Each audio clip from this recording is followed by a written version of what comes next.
looking for a good audio recorder that's reasonably priced?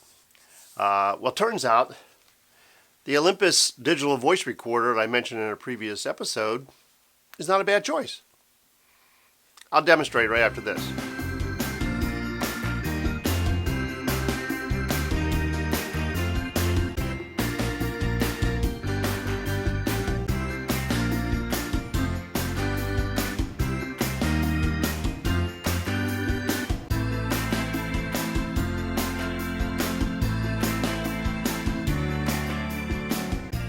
Hi, this is Bill Booz, and this is an episode of Photography and Technology Tools.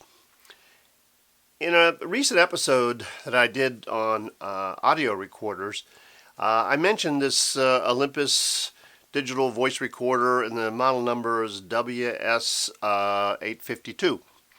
It's a small recorder, and I mentioned in that episode that it wasn't as good as using my iPhone or my Tascam recorder. I think I misspoke. Turns out I really haven't put this little guy through the test. So I decided to do that.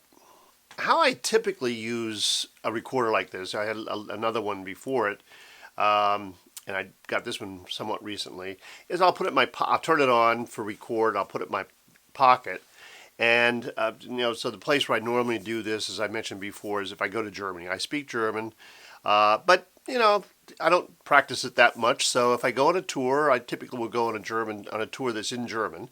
And so this picks up the tour guide's spiel, and then afterwards I can listen to it again and pick up those things that I didn't quite get during the tour. So that's one way, and the audio is certainly decent for that. In fact, it's quite amazing what it does pick up.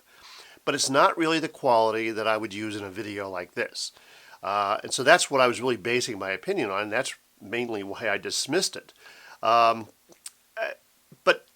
because of bringing that up in a previous episode, it made me wonder just how good this audio would be if I used it with the proper microphone. So I plugged in my Audio Technica mic and put it in my pocket and did a test of the audio, and it really was quite good. I was surprised. So then I figured, okay, well, let's try the Rode SmartLav, the one I have here, and I've got this now plugged into my iPhone, and I'm recording my iPhone just to compare that audio to the audio I'm getting from the Video Micro. And it worked. So apparently this gives enough power out to that mic for it to work. Because remember, if I plug the SmartLav Plus into the Tascam DR40, Rode told me that I shouldn't do that because the Tascam just provides too much phantom power, and this is providing enough, much like the iPhone, so it makes the SmartLav Plus work, but it doesn't overpower it. Okay, so what you're hearing now is audio that was recorded on the Olympus digital recorder, the small Olympus digital recorder. This right here, it's plugged in. And in order to make it work with the SmartLav Plus, I need to use this adapter from Rode. And so this converts the TRRS, the 3-ring plug that is on the SmartLav Plus, to a TRS plug, which is what this recorder requires.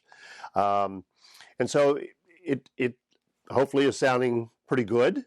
May not be the greatest. Hope be interesting. Before I was recording, what you were hearing was either from the Video Micro that's hanging over my head, or it was from the iPhone, and I'll indicate with a title slide as to which one it was. The recorder actually is a great size.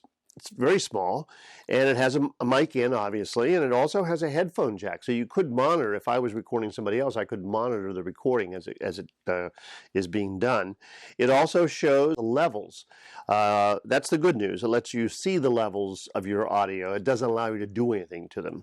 So that's a bit of a disadvantage, that you don't have really any control, no volume control that I've found anyway. There aren't very many switches on here. It's a cool little device because you can push this out. I hope I don't mess up my audio by doing this.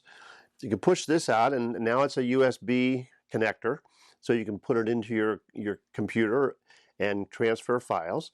It also will take a micro SD card.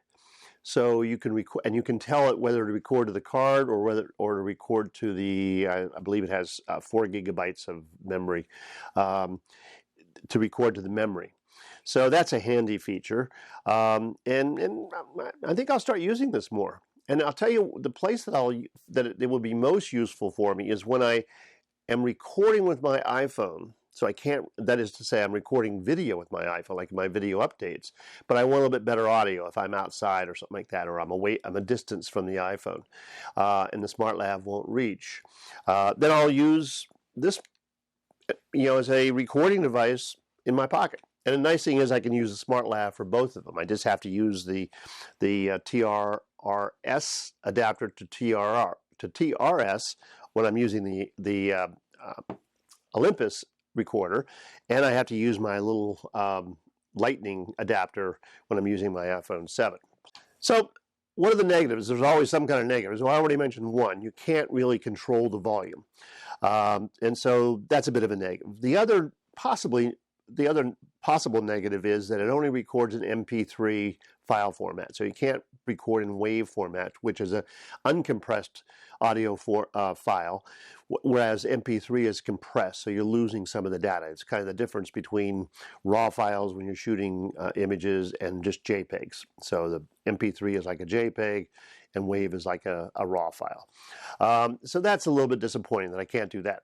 But again, not a biggie. If it works, if the audio is sounding good, then it's a handy tool, another handy tool to have in my toolbox. So the little Olympus recorder doesn't give you much control over your recording levels, and unlike the H1 that I mentioned in the previous episode, the H1 sells for, I think, retails for $99. Sometimes you can find it cheaper than that, but this at $60, $59 is $40 cheaper. And if you can find it on sale, it's even $50 cheaper. So it's not a bad alternative. So if that's something that you might find useful, just realize these little recorders can provide some pretty good audio. Thank you very much for tuning in to Photography and Technology Tools, and I'll look forward to seeing you in my next episode. Goodbye.